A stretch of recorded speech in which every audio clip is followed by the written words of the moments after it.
श्रीमद्कुंज विहारिणे नमः। श्री स्वामी हरिदास विजय तेतराम। वर्ष में 4 नवरात्रियां होती हैं। 2 नवरात्रि सभी जानते हैं और 2 गुप्त नवरात्र होते हैं। कभी कभी चिंतन करता हूं, इसे नवरात्रि ही क्यों कहते हैं, नव दिवस क्यों नहीं। मुझ मूढ़मती को प्रतीत होता है कि हम अंधकार से ही अधिक भयभीत होते हैं और घनघोर अंधकार में मां का अंक मिल जावे तो बालक अभय हो जाता है। अंधकार, तेरी इतनी सामर्थ्य नहीं कि मां के अंक से लगे मुझको तू छू भी सके। मां, इस शब्द की कोई व्याख्या हो ही नहीं सकती जैसे श्रीहरि की। नेति नेति, न जाने क्यों बाल्यावस्था से ही मातृशक्ति से विशेष लगाव रहा और सदैव स्नेह की शीतल छांव मिली। बाल्यावस्था की छुट्टियों का अपना एक अलग आनंद था।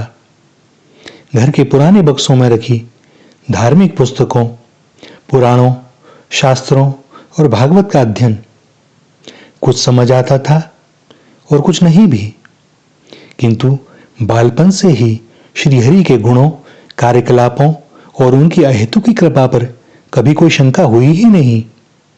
बाल्यावस्था से किशोरावस्था और फिर युवावस्था तक मातृशक्ति की उपासना में लगन तीव्र से तीव्रतम होती गई। इतना मूढ़ था कि मां से गाहे बगाहे कुछ भी मांग बैठता और वे पूरा भी करती थीं यदि उचित होता तो।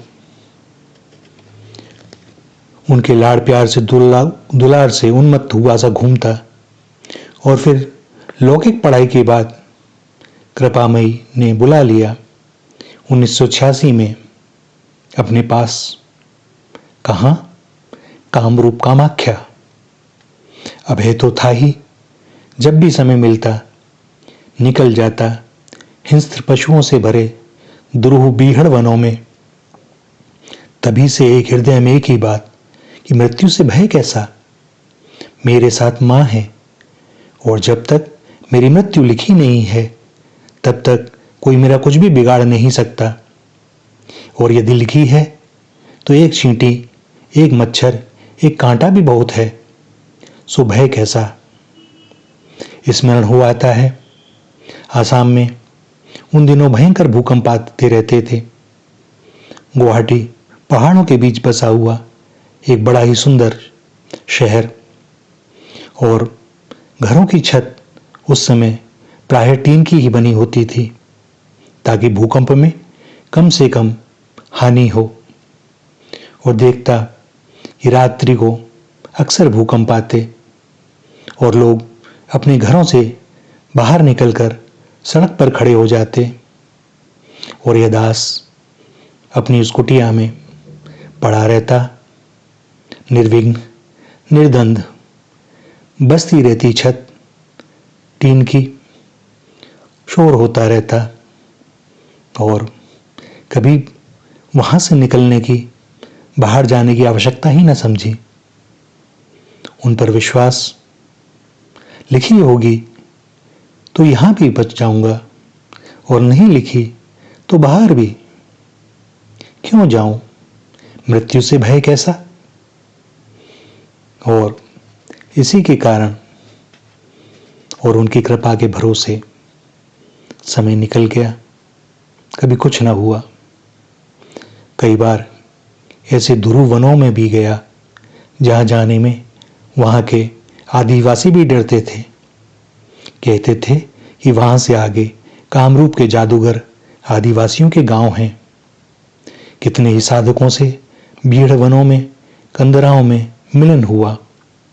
एक बार तो मद्रास यूनिवर्सिटी के अंग्रेजी के प्रोफेसर एक कंदरा में साधना करते मिले, एक ही वस्त्र में। कई भाषाओं पर उनका अधिकार था।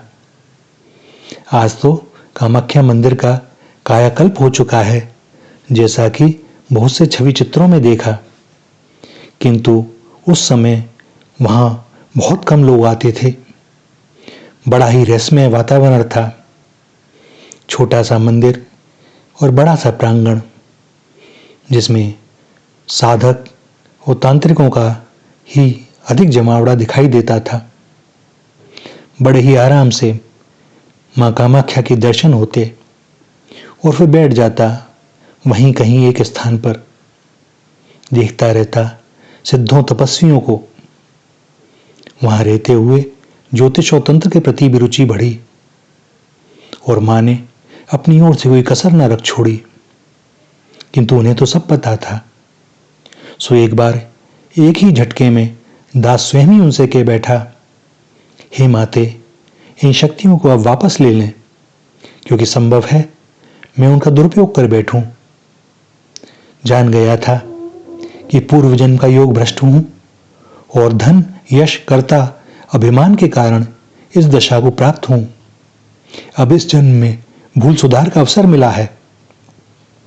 योगी के योग भ्रष्ट होने की संभावनाएं अति बलवती होती हैं, क्योंकि उसमें कहीं ना कहीं साधक अहम ब्रह्मास्मि अनहलक का भाव, अभिमान विद्यमान रहता है।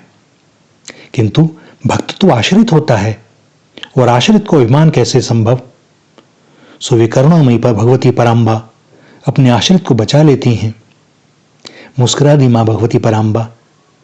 लिख दी एक नई पटकथा मेरे लिए अपने सौम्य रूप की। और आज पुनः बैठा हूं उन्हीं की गोद में, ब्रज में, ब्रजरज में, ब्रज रसिकों के सानिध्य में। साधक, साधना, इन शब्दों का कोई अर्थ नहीं रह गया है। साधक कौन साधेगा? किसको? किसकी क्षमता है? साधना कौन सी? वे किस साधना का फल है?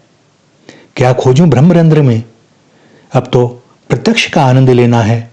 अब कहां भटकूं, कहां खोजूं? जहां बैठ गया वे वहीं, अब कहीं नहीं आना जाना। मान अपमान उद्वेलित नहीं करता। योगक्षेम का निर्वाह भी करुणामयी सरकार ही करती हैं। अपनी इच्छा से किसी से मिलना जुलना नहीं। मिलना है तो केवल उनसे जो उन्हीं के आश्रित। पढ़ना भी छूट गया। नीति को भला कौन पढ़े? अब तो दृश्य है और दृष्टा।